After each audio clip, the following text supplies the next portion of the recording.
Velvet Buzzsaw is a Netflix film directed by Dan Gilroy. Dan Gilroy has previously directed Nightcrawler and also the what was that film called? Roman Junior Esquire Junior Roman.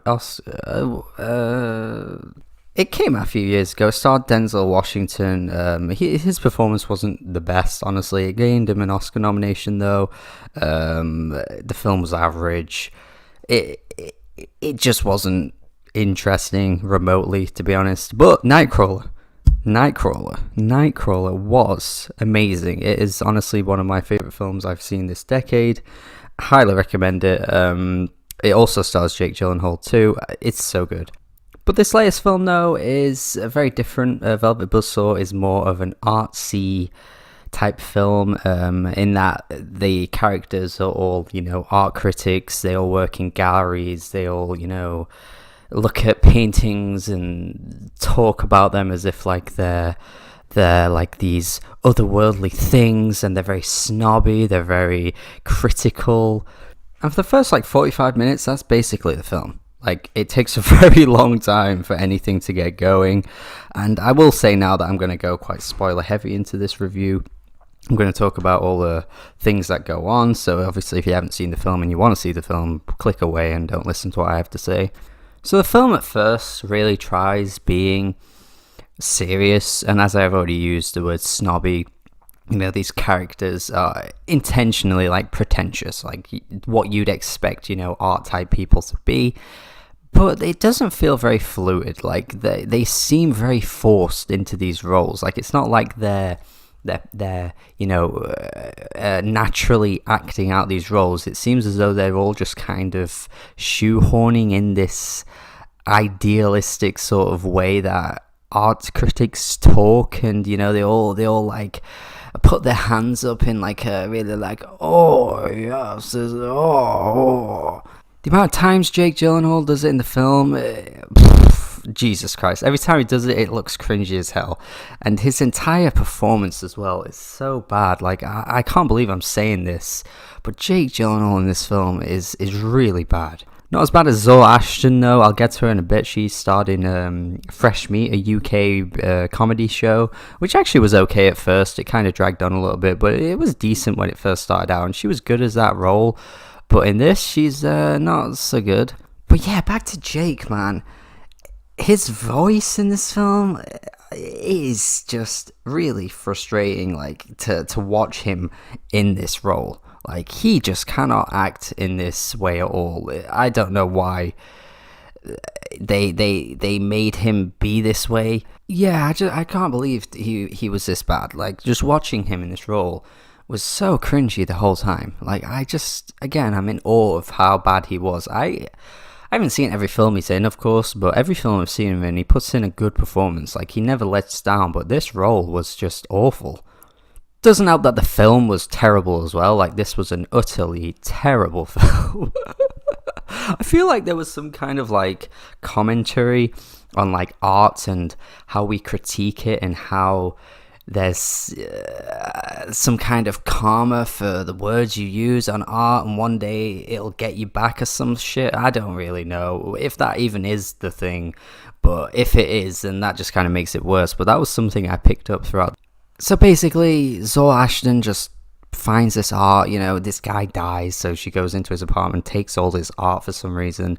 I think she just feels as though she can start taking credit for his work. And from then on out, basically, these weird things keep going on. And, this guy ends up being dragged into a painting by a monkey.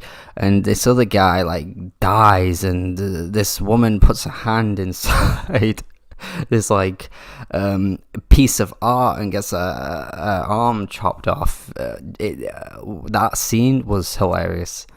And for a film, by the way, that has quite a decent amount of horror elements and decent amount of scary scenes, you would think there was some kind of suspense building up each scene. You'd think there was some kind of shock value, but every time just someone dies, it's there's no impact. It's oh yeah, people just die, and it just kind of moves on. And I just can't believe this is listed as a psychological horror film.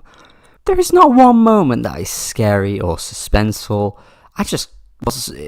It was laughable. Like, those scenes were so funny. Like, when he's in the car and he looks in the rearview mirror and there's like a guy looking at him, and it just wasn't believable at all. It does really make no sense as well how, like, the film starts off completely different to how it progresses.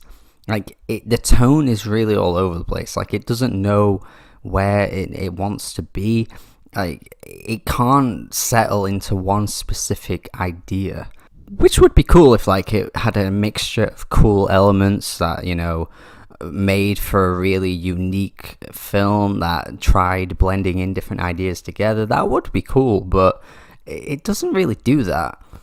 Basically, what it is instead is like this really boring, uninteresting drama with these psychological horror elements thrown in that isn't even really psychological at all. It's not even horror.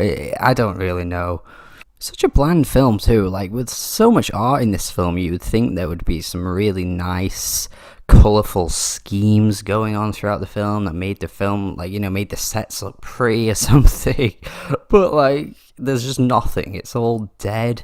Most of the conversations between the characters are horrific as well. Like, we're supposed to believe this relationship between Jake Gyllenhaal and Zoe Ashton. I don't know why, because they were once together and he's now with a guy and he cheats on the guy with her, and it's just like, what? And then she decides to leave him and gets with Daveed Diggs for some reason. And Daveed Diggs in this film, like, he was great in Blindspotting, but this role, no. It just could have had, like, none of this drama. Like, it could have just been one thing where it's really scary and eerie and atmospheric, but it just never is. It's funny as well, because, like, sometimes characters will just go off screen for a little bit. You know, it'll focus on some other characters every so often, and when those characters come back on the screen, like, I'm like, oh yeah, you're in this film. Like, they just have no impact on the film whatsoever with their roles, that I'm just so surprised when they come back. I'm like, oh yeah, you're a thing, aren't you?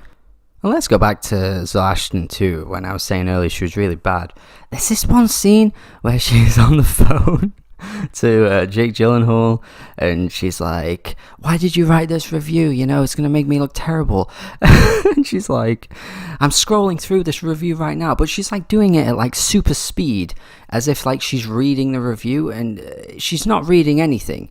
Like, it's just such a stupid scene.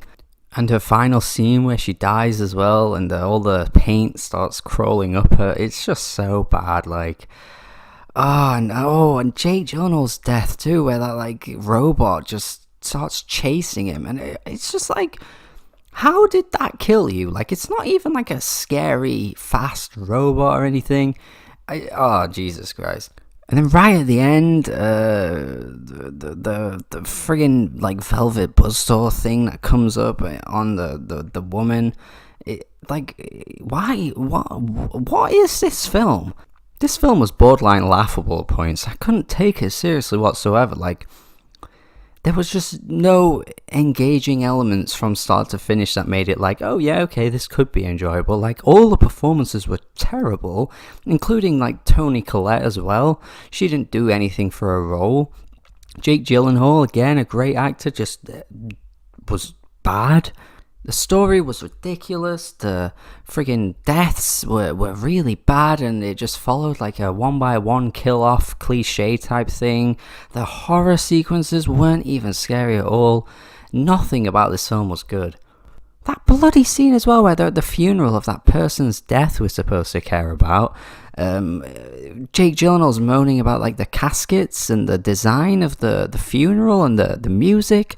Like, why is that even a thing? Like, I know he's meant to be a harsh critic, but, like, he's called out for it, and then he's like, well, what does life even mean if we don't have standards and things? He had the worst, like, 4 deep voice throughout the film. He was like, art is wonderful. This was bad.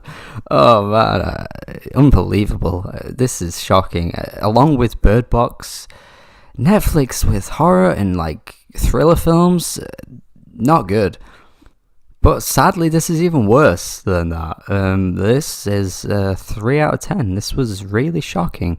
I'd be amazed if there were people out there that actually genuinely enjoyed this. And if there are, like, if you did, please let me know what it was about it that you liked, because everything about this I thought was really bad.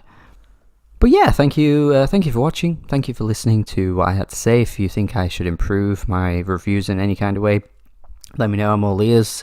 Quite new to this, so thank you for listening, and yeah, hope you enjoyed my video. Have a good day. Bye. Have a good day. Bye.